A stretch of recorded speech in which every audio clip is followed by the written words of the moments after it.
बिस्मिल्लाहिर्रहमानिर्रहीम। आज की बात में आज हम बात करेंगे साइकोलॉजी नफ्सियात की बात है। लोगों में अमूमन ये नफ्सियात पाई जाती है कि हम लोगों से मिलते हैं, माशरे में रहते हैं, मगर हमें अहमियत ज़्यादा नहीं दी जाती और लोग हमारी कदर नहीं करते।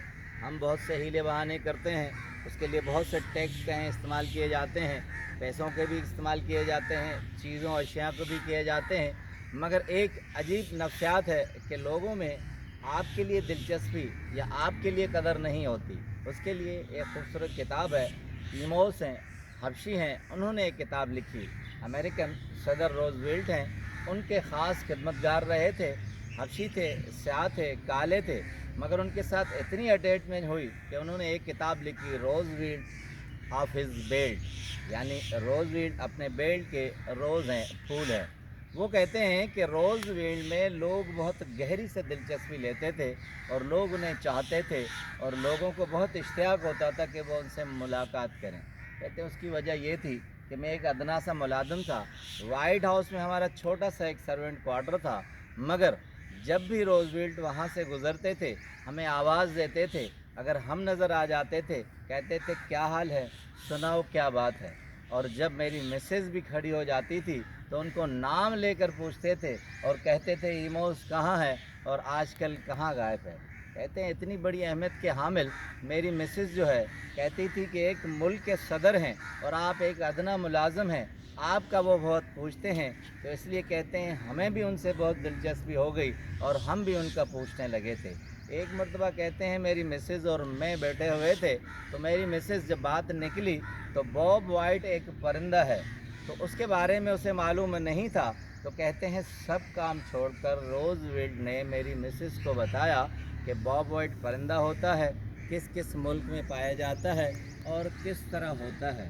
तो कहते हैं हैरान कुन बात यह है कि कुछ दिनों के बाद हमारी लैंडलाइन की रिंग बजी और जैसे ही मेरी मिसेज ने वो उठाई तो रोज़वेल्ट थे दूसरी तरफ और उन्होंने कहा कि देखो अपने क्वार्टर की खिड़की के बाहर देखो, एक दूसरे क्वार्टर के पास बॉब वाइट परिंदा बैठा हुआ है, ये इस तरह होता है और इस तरह के उनके खदोखाल और आदात हैं। कहते हैं अगर इस तरह की अहमियत दी जाए तो कौन आदमी नहीं होगा कि किसी में दिलचस्पी न ले और उनके साथ नहीं बैठे। फिर इमोस लिखते हैं कि एक मरतबा जब वो वाइट हाउस से जा चुके थे, फिर सदर नहीं रहे थे, फिर मगर किसी सदर को कहीं जाना पड़ा तो वो निगरान होकर आए। तो कहते हैं सारे माली और मुलाजमों को बिठाकर उन्होंने उनसे गपशप की थी और हैरत की बात है कहते हैं 50 से ज़ायद मुलाजमीन थे वाइट हाउस के, एक एक का नाम लिया था और नाम लेकर उनसे पूछा था कि आजकल तुम्हारी मसरूफियात क्या हैं।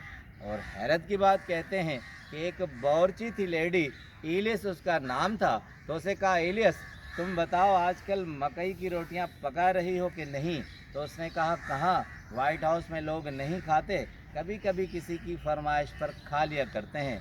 कहते हैं कि हैरत की बात थी कि वह मकई की रोटी उनके हाथ में थी, वो लेकर आहिस्ता आहिस्ता खाने लगे और कहा देखो वाइट हाउस में जो लोग हैं वो कुछ बाजुक नहीं हैं, जो सदर कायम मकाम आएंगे मैं उनसे गुजारिश करूँगा कि लोगों को तरगीब दें कि मकई की रोटी खाएँ। कहते हैं इस तरह की इलियस ने बात सुनकर हैरान रह गई और उसकी आंखों में आंसू आ गए। कहा कि साहब आज अगर कोई मुझे $500 भी देता तो इस खुशी के बदले में हमारे पास कोई ज़्यादा रकम नहीं थी।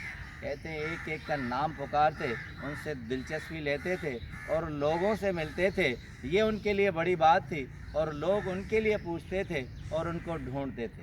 अब एक खूबसूरत कोटेशन है, वियना के नफ्सियातदान हैं, एडवर्ड एडलर हैं, उन्होंने कहा था कि अगर आप अपने हल्का अहबाब में दिलचस्पी नहीं लेंगे तो उससे बड़ी हलाकत कोई नहीं होगी, आप बहुत ज़्यादा नुकसान उठाएंगे।